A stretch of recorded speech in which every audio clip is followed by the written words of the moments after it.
Hello, I'm Rebecca Deep, the exhibitions manager here at Visions Art Museum. We are a textile museum specializing in contemporary quilts located in Liberty Station in San Diego, California. I am standing in our Del Thomas gallery with the exhibition Deeds Not Words, celebrating 100 years of women's suffrage, which will be on display in our gallery until July 3rd, 2021. The exhibition celebrates 100 years of women's suffrage with a collection of 28 quilts by 29 artists. Curators Pamela Weeks and Sandra Sider organized this exhibition by inviting influential artists from across the United States to contribute a quilt each created specifically for this exhibition. The only exception to this being the 1995 work by Adrienne Yorings, Resistance to Tyranny is Obedience to God, which was created 25 years ago in celebration of the 75th anniversary of the 19th Amendment. Most artists chose to focus on specific individuals or groups in their artwork. Some celebrated well-known leaders in the fight for women's rights, while others highlighted the movement's unsung heroes. Some artists commemorated specific events or assessed the movement as a whole. The Deeds Not Words exhibition takes its title from the motto coined by the British suffragist Emmeline Pankhurst in 1903 to highlight the need to take action against the discrimination and disenfranchisement of women. For more information on these works and for a video tour, visit our website, visionsartmuseum.org. VAM is thrilled to once again welcome the storytellers of San Diego to our galleries as they share stories selected to celebrate women's suffrage. Their presentation is made possible by the San Diego Chinese Women's Association. Enjoy. Hello, I'm Dr. Almena Lowe Mozon, clinical psychologist, empowerment coach, and teller of stories to inspire and inform. I'm honored to be a part of the presentation of the Deeds Not Words exhibition at Visions Museum. It's an amazingly creative exhibition expressed to show the importance of the women's suffrage movement in informing our past and shaping our present and future. I'm happy to see diversity with significant inclusion of African American suffragists. These courageous women were too often not acknowledged in the movement. And I'm intrigued by the many faces on the quilt, unsung heroines of African American suffrage, many which I do recognize. Other pieces like She Refused to Walk Behind and Vote for You inspired me to share with you today's story. It's the true story of some visionary African American young women who embraced their role in the women's suffrage movement. I've titled it Re-Narration. They were told to march from the back of the parade. It was March 3rd, 1913, the day before President-elect Woodrow Wilson was to be inaugurated. This wintry Monday was brisk but sunny. It was a perfect day for a grand march down Pennsylvania Avenue, where a huge crowd had gathered for a never-before-seen event of this magnitude, the Women's Suffrage March, to support a constitutional amendment guaranteeing women the right to vote. It was organized by 28-year-old activist Alice Paul. She set the march for this day after suffragists were denied participation in the inaugural parade to take advantage of the influx of people in the city for the inaugural activities. And the crowds, multiple levels deep, lined this most significant street in our nation's capital. From above, looking down, you could see practically nothing but brimmed hats, the crowd being mostly men, though there were women and children scattered throughout. In fact, there were so many people at the march that when President-elect Wilson and the presidential party arrived at the DC train station, there was very little fanfare. This prompted one of his staffers to ask, "Where are all the people?" He was told, "They are watching the suffrage parade." Now, in the street, thousands of women suffragists had gathered from across the country, as well as some foreign lands, to march for women's right to vote.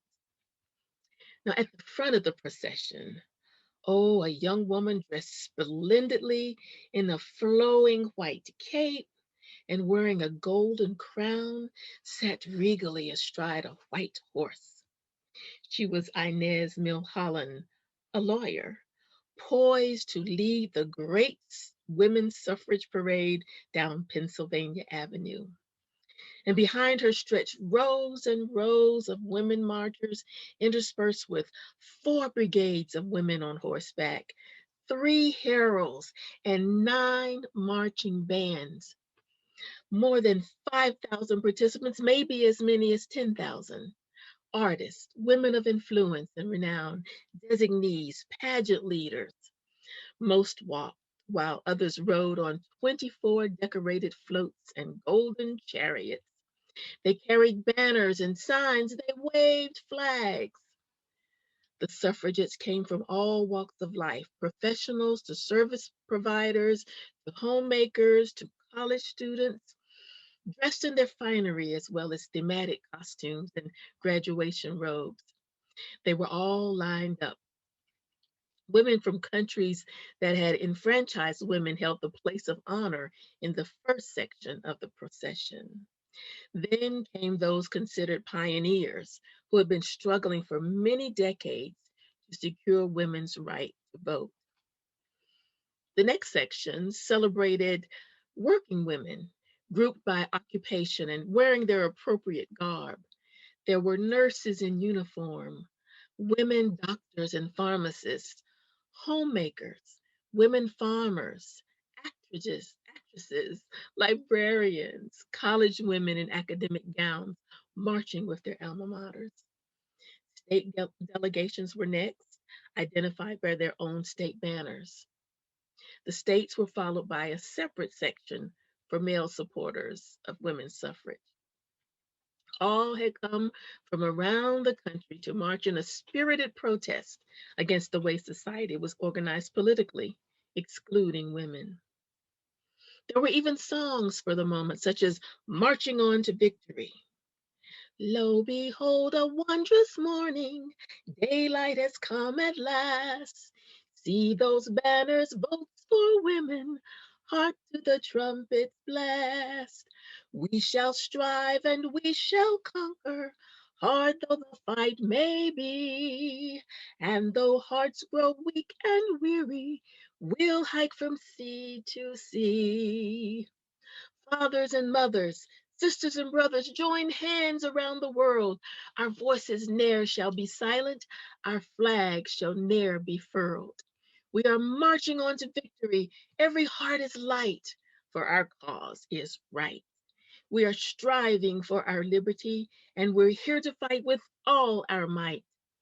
Every mother's son, every loyal one, sing the praise on land and sea of a legion mother army marching on to victory. Those were the white participants. But the Black suffragists were relegated to the back of the procession, even behind the men who participated in the movement. Among the Black suffragists were collegiate women from Howard University, a predominantly Black school right there in the city of Washington, D.C.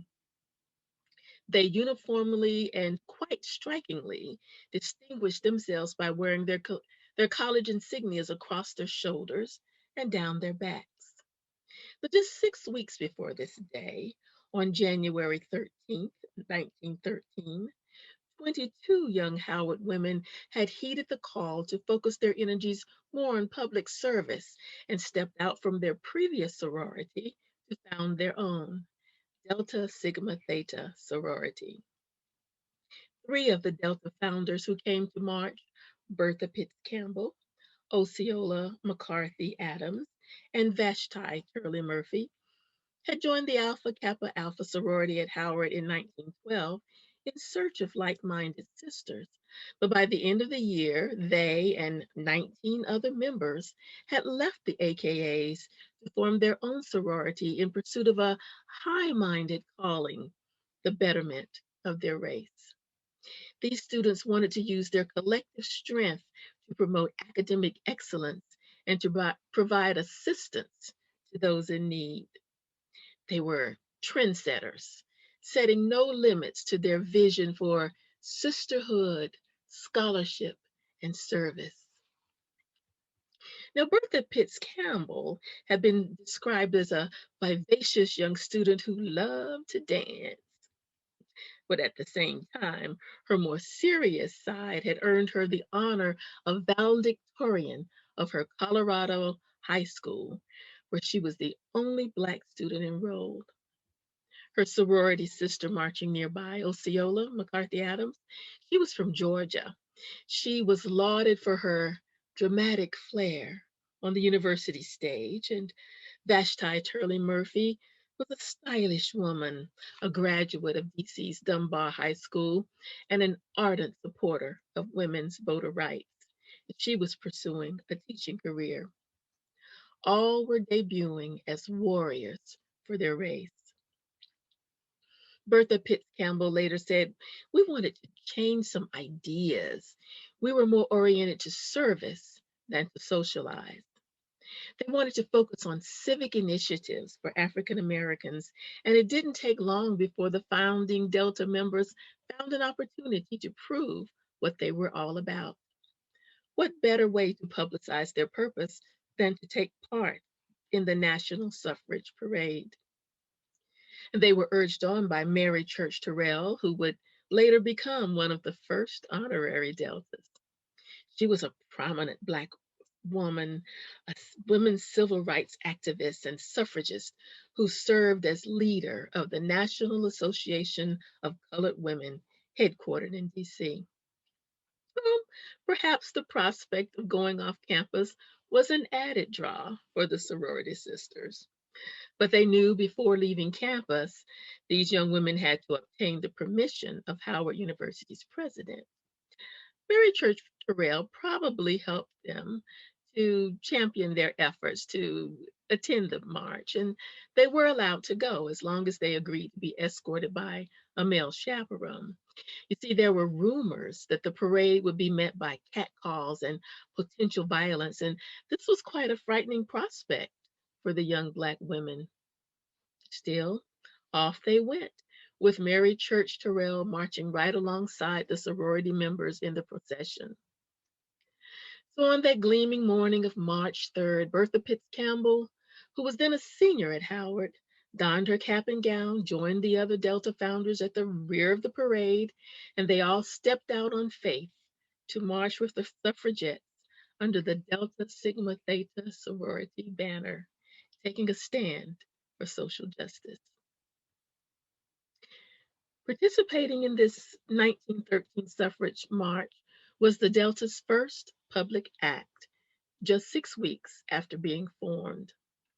The choice of the young sorority sisters and their mentor, Mary Church Terrell, to defiantly march despite the racism and hostility of parade organizers set the identity of the Deltas as a serious political and social justice group rather than a college social club.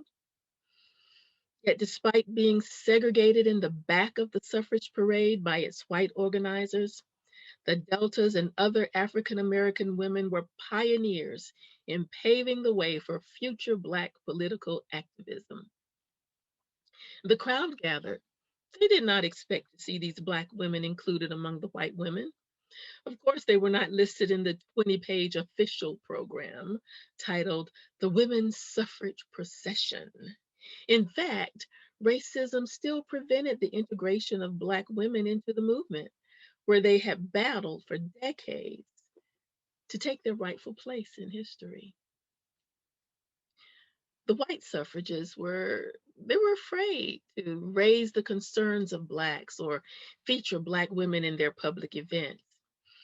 And some whites wanted to bar African Americans from the women's movement altogether. They feared their involvement would turn Southern legislators against the cause or upset Southern white women who did not believe Black women should have the same rights and said they would not march with Black women. The Black women had been discouraged from participating and even had difficulty registering for the march, repeatedly going to the offices and finding them closed or the registrars unavailable. So this was the compromise: to put the Black women at the back of the procession with men separating them physically from the white women. So as the suffragists prepared to march this day, now this was more than 50 years after the first women's rights convention at Seneca Falls, there were still many white women who were opposed to suffrage. Some said it was due to their fear of falling from their domestic pedestals. But Black women had less to lose and much more to gain, so they were very much in favor of the vote. They believed the passage of that 19th Amendment could re-empower the race and chip away at white supremacy, especially since Black men were still in practice disenfranchised, particularly in the South, even though they had technically been able to vote since the 15th Amendment passed in 1870. And since the majority of Black women were employed, they believed that enfranchisement could help secure their rights in the workforce. It could protect them against racial violence and sexual exploitation and give them influence on school boards and state legislatures so that they could improve education for their children. This is why they were so highly motivated to be a part of this suffrage march, despite how they were being treated, and they refused to walk away. One leading Black suffragist had said if white women needed the vote to acquire advantages and protection of their rights, then Black women needed the vote even more so. And according to Nannie Helen Burroughs, also a Black feminist and civil rights activist, she would also later become an honorary member of Delta Sigma Theta. When Black women get the vote, it will find in her a tower of strength of which poets have never sung, orators have never spoken, and scholars have never written. Yet, these promising sorority members were told to stay in a segregated section when they joined the March for Suffrage.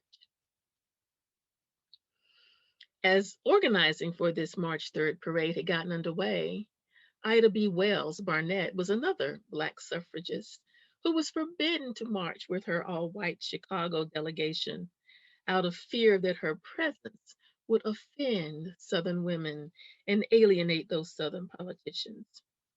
But she had founded the Alpha Suffrage Club that year in Illinois, which had granted women limited voting rights, but she believed enfranchisement and Black political representation were essential to pass a federal bill against lynching because lynching had surged since Black men won the vote. Now, her white peers in Illinois, they encouraged Barnett and other Black suffragists in their activism, but that support had its limits.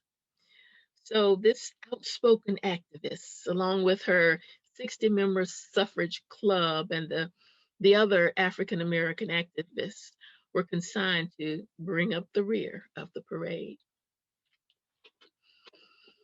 On that morning of March 3rd, the women were ready to render a beautiful piece of suffrage work at the parade and then follow that by an inspirational pageant at its end.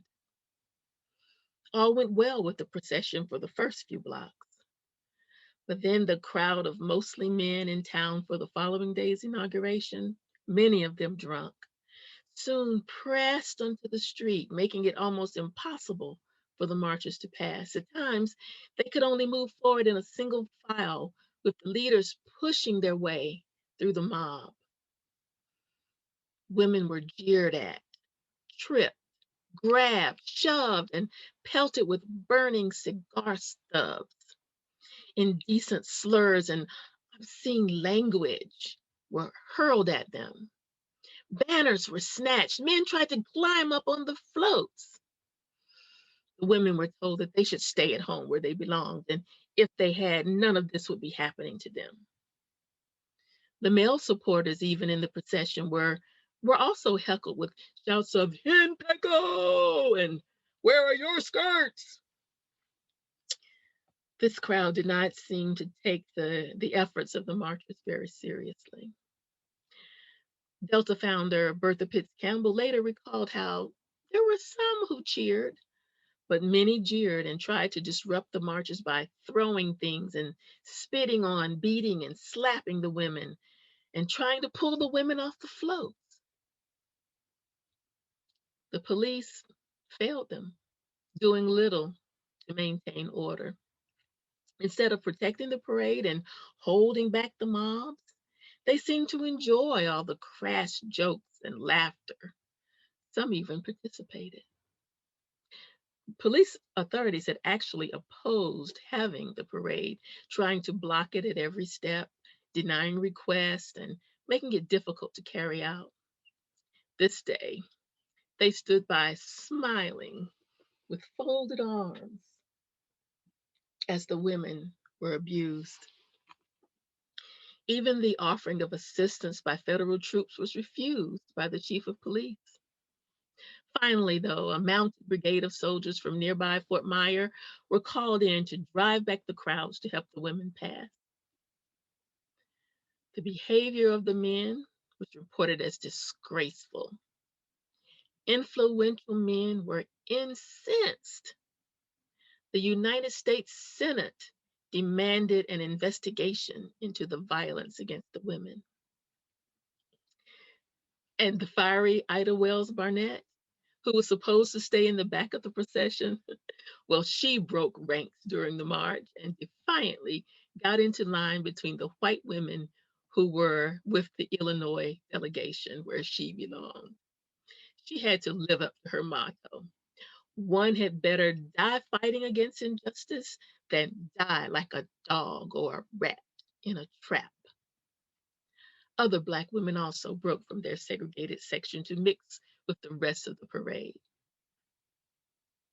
Despite all they had undergone, the Deltas arrived triumphantly to the final rally at Memorial Continental Hall with Mary Church Terrell by their side. They had made just the impact they had intended.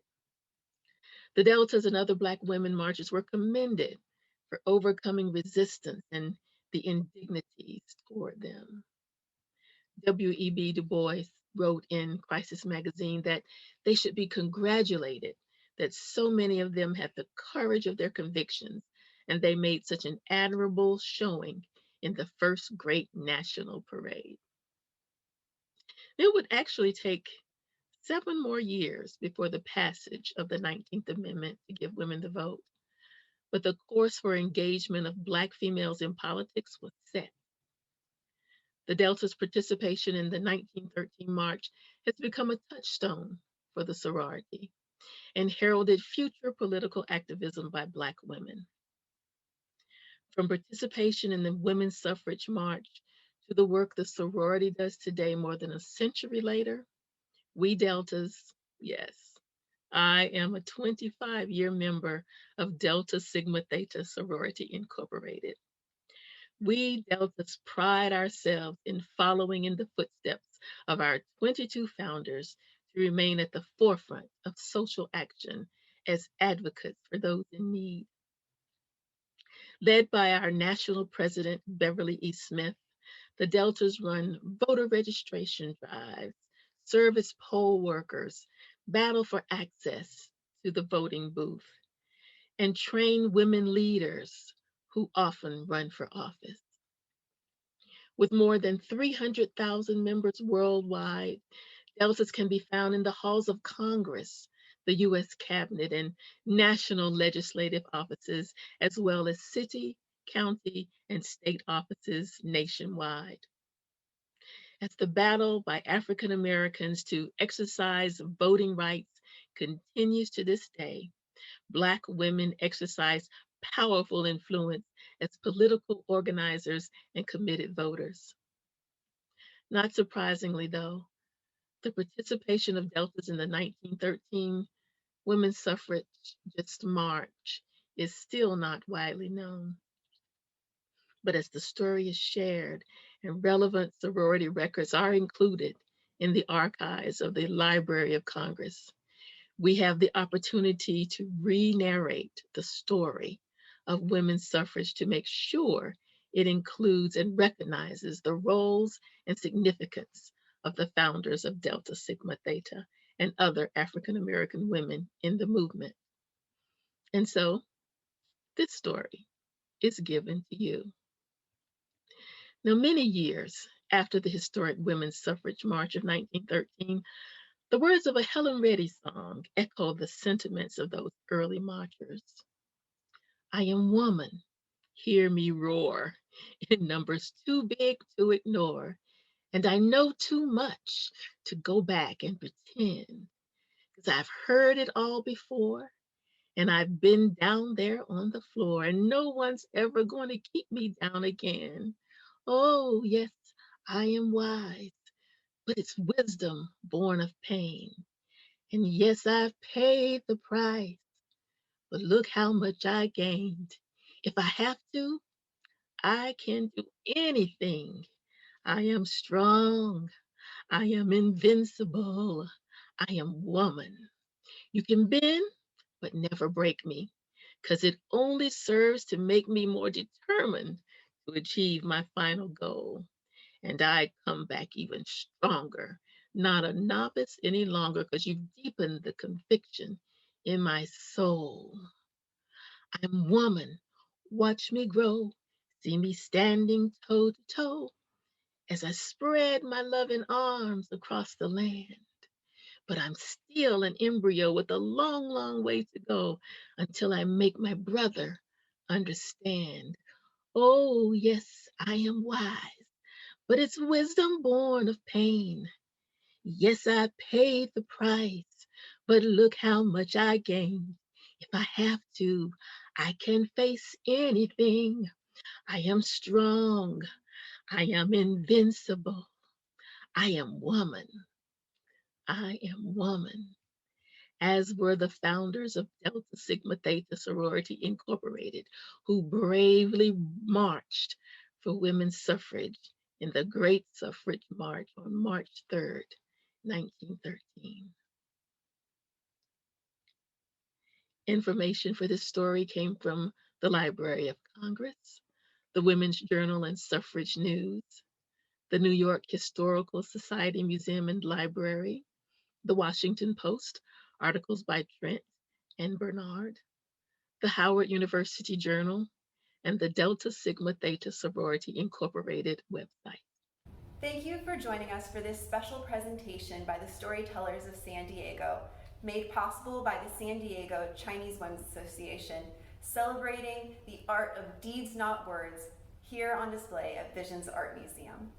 If you would like to learn more about our museum, to see our opening hours, view the online galleries, become a member, or to donate, please visit visionsartmuseum.org.